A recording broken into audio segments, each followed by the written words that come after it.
Mesdames, Messieurs, depuis la fin de la Seconde Guerre mondiale, pendant plusieurs décennies, nous avons finalement vécu dans un univers qui nous semblait protégé.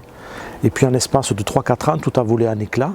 Nous avons eu cette épidémie mondiale de Covid-19, avec les conséquences dramatiques que cela a eu pour beaucoup d'entre nous. Nous avons eu cette guerre improbable en Europe, mais qui est présente aujourd'hui malheureusement, et les conséquences que ça a générées avec cette crise de l'énergie, cette poussée inflationniste notamment sur les produits alimentaires. Et puis il y a également les effets visibles depuis un certain nombre d'années de l'accélération du réchauffement climatique. Bref, vous avez dû vous adapter individuellement et nous collectivement au niveau de la gestion de la cité, nous avons dû prendre aussi un certain nombre de mesures, par exemple, et être plus économes dans la gestion de l'eau et nos espaces verts, économiser l'électricité. Et je voudrais remercier les 400 personnes qui ont participé aux réunions publiques que nous avons organisées et qui nous ont permis de construire ensemble, collectivement, ces décisions pour une meilleure gestion de la cité.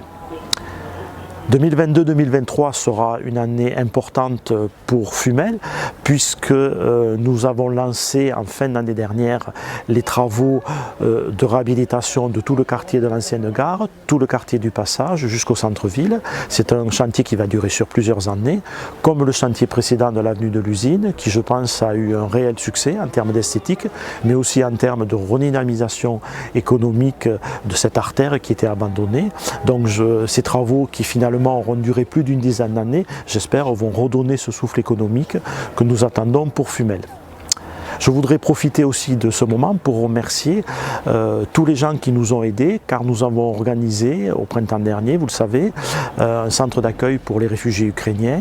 Nous avons été la seule commune dans ce département à faire cette démarche et nous avons réussi cette opération grâce à vous, grâce à l'engagement des bénévoles, des associations caritatives, vos dons en nature, en argent, en matériel, en temps.